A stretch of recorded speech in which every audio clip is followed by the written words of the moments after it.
حدیث میں آتا ہے کہ حضرت عیسیٰ علیہ الصلوۃ والسلام جب آسمان سے نازل ہوں گے، اب پتہ نہیں اتنی اوپر سے زمین پہ آئیں گے، یہ اسباب کے خلاف ہے نا، یہ بات انسان کے لیے تو ممکن نہیں ہے. جب آپ زمین کے خول سے باہر جاتے ہیں آکسیجن ہی ختم ہو جاتی ہے، زندہ رہنا ممکن نہیں ہے. لیکن عیسیٰ علیہ السلام کو اللہ نے اپنی قدرت سے زندہ رکھا ہوا ہے. جب قرب قیامت میں دمشق میں عیسیٰ علیہ السلام آئیں گے تو حدیث میں آتا ہے کہ امام مہدی شام میں نماز کے لیے کھڑے ہوئے ہوں گے، عصر کی نماز کے لیے مصلی پہ. مینار ہے، اس پہ کون نازل ہوگا؟ حضرت عیسیٰ علیہ السلام. تو مینار سے پھر سیڑھیاں لگائی جائیں گی حضرت عیسیٰ کے اترنے کے لیے. اب کمال کی بات ہے، اللہ وہاں سے یہاں تک آ گئے، تھوڑا سا تو رہ گیا فاصلہ. چھوڑا یار، تم لوگ کی سمجھ میں نہیں آ رہا. ابے سوال پیدا ہوتا ہے کہ جب ادھر سے ادھر تک آ گئے تو تھوڑا سا تو رہ گیا ہے نا. اب یہاں سیڑھیاں کیوں لگائی جا رہی ہیں؟ بھائی دنیا کیا ہے؟ دارالاسباب ہے. ادھر سیڑھیوں سے جانا ممکن نہیں تھا، وہ اللہ اپنی قدرت سے ہی لے گیا. یہ دنیا دارالاسباب ہے، یہاں پہ کیا لگیں گی؟ سیڑھیاں لگیں گی. وہاں سے نیچے اتریں گے، اتنے بڑے بڑے بال ہوں گے جن سے پانی بہہ رہا ہوگا. کیونکہ حضرت عیسیٰ علیہ السلام کو جب سولی پہ لٹکایا جا رہا تھا اس وقت آپ نے غسل کیا تھا، تو اللہ نے ان کی شکل کا کوئی آدمی کر دیا اور عیسیٰ ابن مریم کو آسمانوں پہ اسی حال میں اٹھا لی. اور قرب قیامت میں جب نازل ہوں گے تو عصابۃ تغزو مع عیسیٰ ابن مریم، نبی نے فرمایا میری اس امت کے لیے جنت کی ضمانت ہے جو عیسیٰ ابن مریم کے ساتھ مل کے جہاد کرے گی. حضرت عیسیٰ نے آتے ہی کیا کرنا ہے؟ جہاد کرنا ہے. تو اور پھر ایسا جہاد ہوگا اما الاسلام و اما السیف، یا تو اسلام ہے یا تلوار ہے، بیچ کا کوئی راستہ نہیں ہے. اور تقاتلون الیہود، سب سے پہلے لڑائی کس سے ہوگی؟ یہود سے ہوگی، عیسیٰ ابن مریم کی. کیونکہ یہود نے آپ کو قتل کرنے کی کوشش کی تھی، تو اللہ تعالیٰ عیسیٰ ابن مریم ہی کے ذریعے ان سے انتقام لیں گے. خیر، اب ایسا نہ ہو کل کوئی امام مہدی آ جائے. آج کل مارکیٹ میں امام مہدی کے نام پہ منجن ہر تھوڑے دن میں کوئی مہدی. میرے والد صاحب ایک واقعہ بتایا کرتے تھے، ہماری محلے کی مسجد میں نا ایک آدمی بہت نیک تھا، عبادت کرتے کرتے نا اس کی کھوپڑی گھوم گئی اوپر سے. بعض لوگ بہت زیادہ عبادت کرتے ہیں، دماغ خشک ہو جاتا ہے، خوراک ہوتی نہیں ہے، ہنسی مزاح کی کوئی بات ہی نہیں ہوتی، تو اوپر سے سیٹنگ کیا ہو جاتی ہے؟ آؤٹ. تو اس کی سیٹنگ آؤٹ ہو گئی. برا نہیں تھا وہ، میرے والد صاحب کے پاس آیا، کہنے لگا، میرے والد صاحب کو لوگ حافظ صاحب کہتے تھے، حافظ صاحب ایک بات آپ سے کرنا چاہتا ہوں، آپ ذرا نیک آدمی لگ رہے ہیں، صرف آپ سے کروں گا، کسی اور سے نہیں. والد صاحب نے کہا کیا؟ کہتے ہیں مجھے نا کچھ الہامات ہو رہے ہیں کہ امام مہدی میں ہی ہوں. والد صاحب ہمیں یہ واقعہ سنا رہے تھے، کہتے ہیں کہ میں نے اس سے کہا کہ بس مجھے بتا دیا، میرے علاوہ کسی کو قطعاً نہیں بتانا، ورنہ حالات کا میں ذمہ دار، کوئی بھی پیل دے گا. صحیح ہے نا؟ تو بس یہ مجھے بتا دیا نا، بس یہ ہم دونوں کے راز کی بات ہے اور اللہ کو پتہ ہے، کسی تیسرے کو بتانے کی بالکل بھی ضرورت نہیں. پھر والد صاحب نے اس کو بولا بھائی تو تھوڑا سا وظائف نہ کم کر دے، تھوڑا سا نارمل لائف میں آ جائے، انسان کا بچہ بن جا، تیری کھوپڑی کیا ہو رہی ہے سیٹنگ اپ. تو بہت سے امام مہدی اس چکر میں بنے ہیں، ہوتے نہیں ہیں. تو جب امام مہدی نے آنا ہوگا نا تو سب سے پہلی بات یہ کہ وہ مہدی ہونے کا دعویٰ نہیں کریں گے، ان کو لوگ کہیں گے کہ آپ مہدی ہیں. ان میں علامتیں دیکھ کے علماء ان سے خود کہیں گے، سارے پیچھے پڑ جائیں گے کہ آپ مہدی ہو. سمجھتے ہو کہ نہیں سمجھتے ہو؟ تو جو خود سے مہدی ہونے کا دعویٰ کرے وہ تو مہدی ہو ہی نہیں سکتا. اور جب امام مہدی ہوں گے تو عیسیٰ ابن مریم نازل ہوں گے. جس کے دور میں عیسیٰ نازل نہیں ہو رہے اس کا مطلب وہ مہدی ہے ہی نہیں. تو حدیث میں آتا ہے حضرت مہدی مصلی پہ کھڑے ہوں گے تو حضرت عیسیٰ علیہ السلام آئیں گے تو وہ حضرت مہدی ان کو مصلی پہ آگے کریں گے کہ آپ نماز پڑھائیں. لیکن حضرت عیسیٰ علیہ السلام کس کے حوالے کریں گے مصلی؟ کہ یہ نماز آپ ہی پڑھائیں گے. کیوں؟ مجھے اللہ نے نماز پڑھانے کے لیے نہیں، مجھے کس کے لیے بھیجا ہے؟ جہاد کرنے کے لیے بھیجا ہے. میں تلوار لے کے لڑائی کروں گا، یاجوج ماجوج کو قتل کریں گے. اب یاجوج ماجوج کہاں ہیں اس کے بارے میں کوئی صحیح بات ہمارے علم میں نہیں ہے. ویسے بھی اگر ہمیں پتہ چل جائے کہاں ہیں تو وہ دریافت ہو جائیں گے نا. اور قرآن کہتا ہے قرب قیامت سے پہلے وہ دریافت بولو نہیں ہو سکتے. تو اللہ نے چھپا دیا ہے ان کو. چھپا دیا ہے تو چھپایا ہے اس لیے کہ پہلے نہ پتہ چلے کدھر ہے. کچھ لوگ کہتے ہیں یہ چائنیز ہیں، کوئی بھروسہ نہیں ہے ویسے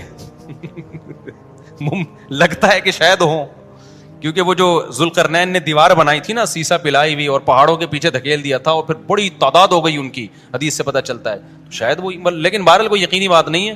تو یاجوج ماجوج ایک بڑی طاقتور قوم ہوگی جس کو حضرت ذوالقرنین نے سورہ کہف میں اس کا بھی تذکرہ ہے، پہاڑوں کو بند کر کے ان کو دھکیل دیا، کہیں چھپا دیا ان کو. تو قرب قیامت میں وہ نکلیں گے اور پھر دنیا میں تباہی مچائیں گے. اور پھر ان کو کون قتل کرے گا؟ حضرت عیسیٰ علیہ السلام تو وہ ابھی نہیں نکلیں گے, جب نکلیں گے تو ان کا ابھی دریافت بھی نہیں ہو سکتے وہ. باقی وہ کچھ کہتے ہیں مریخ میں ہیں, کچھ کہتے ہیں کہاں ہیں, ہمیں نہیں پتہ کہاں ہیں. بہرحال بظاہر تو لگتا ہے زمین میں ہی ہے, کیونکہ ذوالقرنین جو گئے تھے مشرق اور مغرب شمال جنوب کا انہوں نے سفر کیا, اسی زمین میں کیا تھا سفر. تو واللہ عالم. ہمیں بس اجمالی طور پر ان چیزوں پہ ایمان لانا ضروری ہے, ان کی ڈیٹیل ہمیں بتائی نہیں گئی ہے تو ہمیں ڈیٹیل میں جانے کی اجازت نہیں ہے. باقی قیاس آرائیاں ہوتی ہیں, صحیح بھی ہو سکتی ہیں, غلط بھی ہو سکتی ہیں.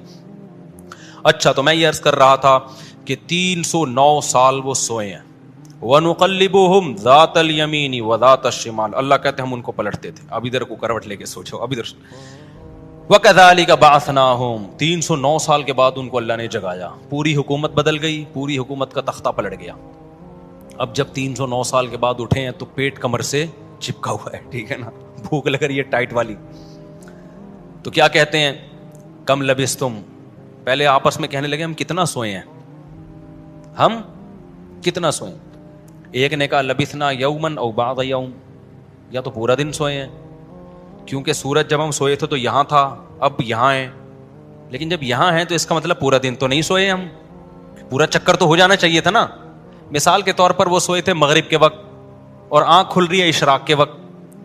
اب کنفیوز ہو رہے ہیں نا کہ یار اگر ہم تھوڑا سوئے ہیں تو یہ تو ہمیں لگ رہا ہے بہت زیادہ سوئے ہیں, 24 گھنٹے سے زیادہ تو سو نہیں سکتا کوئی. تو کہنے لگے یا تو ہم پورا ایک دن سوئے ہیں یا شاید اس سے کم سوئے ہیں.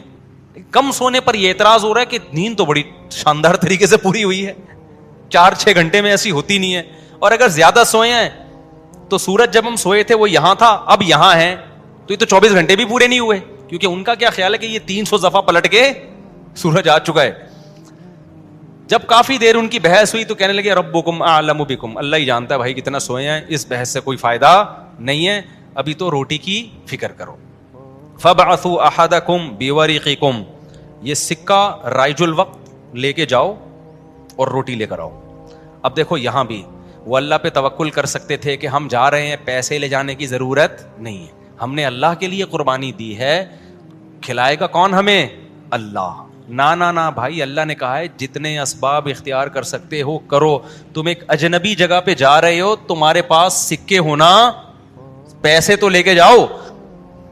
عربوں میں نا جب زمانہ جاہلیت میں حج ہوتا تھا تو دور دور سے جو عرب قبیلے بیت اللہ آتے تھے پیسے نہیں لے کے آتے تھے ساتھ میں, کہتے تھے کہ ہم اللہ کے گھر کی زیارت کے لیے جا رہے ہیں تو کھلائے گا کون ہمیں, اللہ, ہم پیسے نہیں لے کے جائیں گے. یہ تو توکل کے خلاف ہے یار, اللہ کے مہمان. وہ مثال ایسے دیتے تھے جیسے آپ اپنی نانی کے جا رہے ہو اور اپنے کھانا ساتھ لے کے جا رہے ہو, تو نانی کو غصہ آئے گا نا, بیٹا میں نے تیری دعوت کی ہے تو کھلاؤں گی کون, میں کھلاؤں گی تجھے, تو اپنے ساتھ کھانا کیوں لے کر آیا ہے.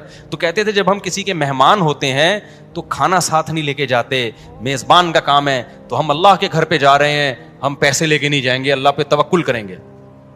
جب پیسے ختم ہوتے نا تو بھیک مانگ رہے تو بھائی کو اللہ کے نام پہ کوئی کھانا دے دے یار, کوئی تو روٹی دے دے.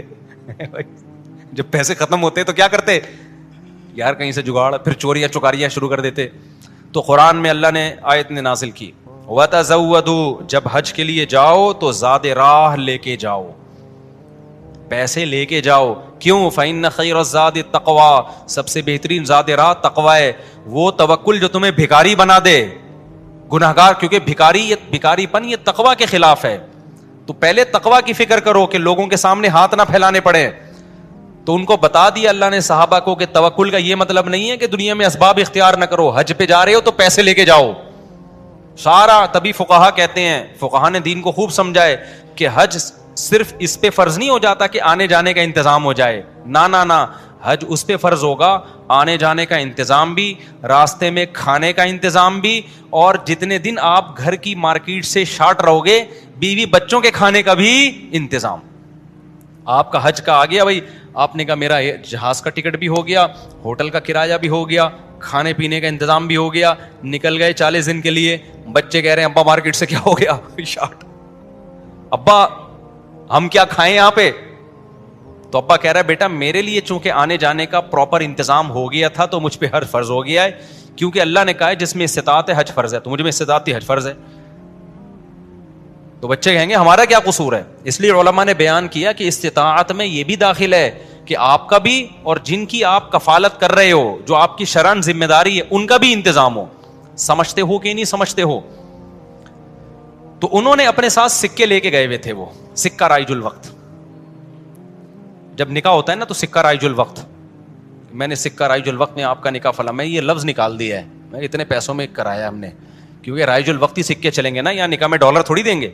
کبھی خربوزہ خریدتے ہوئے کہا کہ سکہ رائج الوقت کے مطابق یہ خربوزہ کتنے روپے کلو ہے, جیسے وہاں سیدھا سیدھا بولتے ہو بھائی خربوزہ کتنے روپے کلو ہے, تو مہر میں بھی وہی ہے. جب پاکستان میں شادی ہو رہی ہے تو پاکستانی روپے میں ہی ہوگی, اس میں الگ سے سکہ رائج الوقت بتانے کی ضرورت نہیں ہے. لوگ کہہ رہے تو سکہ رائج الوقت کے مطابق, تو وہاں سے میری زبان پہ یہ آیا ہے.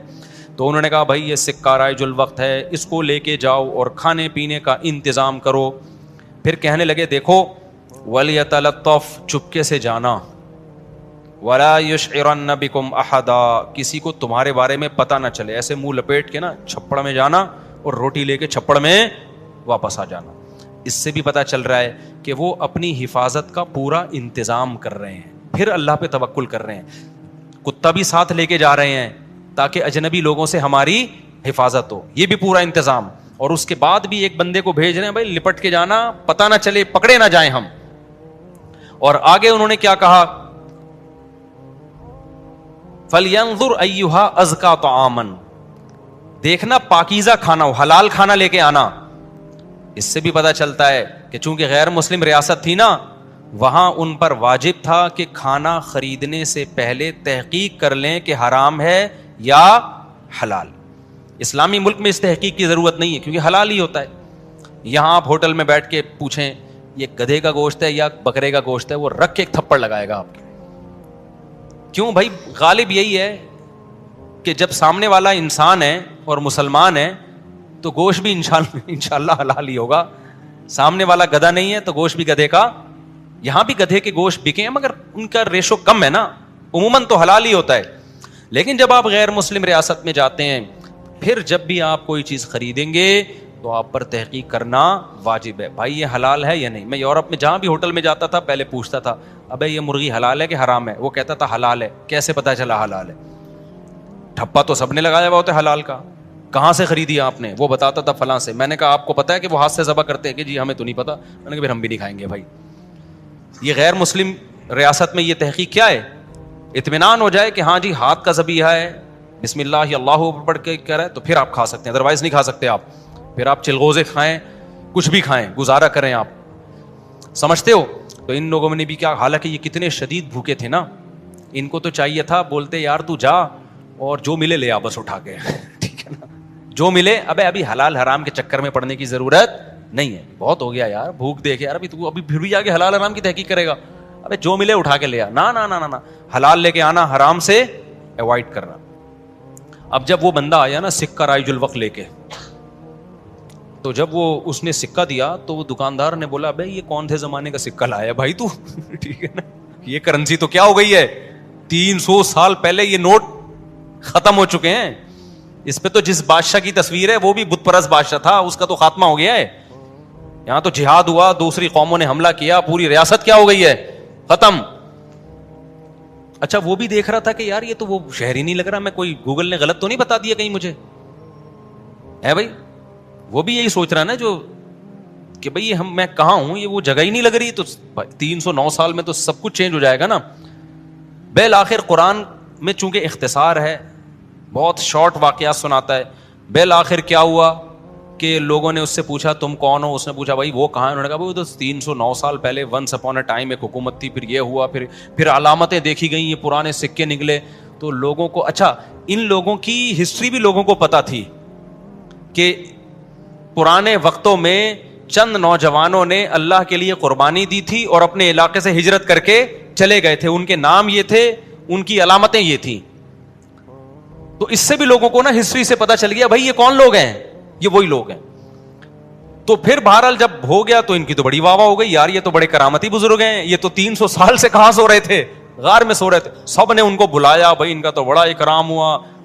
میں اب آگے میں اپنے اسٹائل میں بیان کر رہا ہوں, قرآن میں نہیں لکھا ہوا, جو ہوتا ہے ایسے موقع پہ. بھائی دم کر دیں, ہمارے وہ گنجے کے بال نہیں آ رہے, حضرت اس کے سر پہ دم کر دیں, اس کی شادی نہیں ہو رہی, اس کے لیے دعا کر دیں, اور یہ بچہ مفتی مولوی صاحب میرا بچہ انسان کا بچہ بن جائے. ہم نے جب پیدا کیا تھا اس وقت انسان تھا, لیکن اب جو رپورٹ ہے اس کے مطابق یہی جو شکایتیں آ رہی ہوتی ہیں, کوئی پھونک لگا دیں, کوئی تبلیغ میں نکال دیں, کوئی نصیحت کر دیں.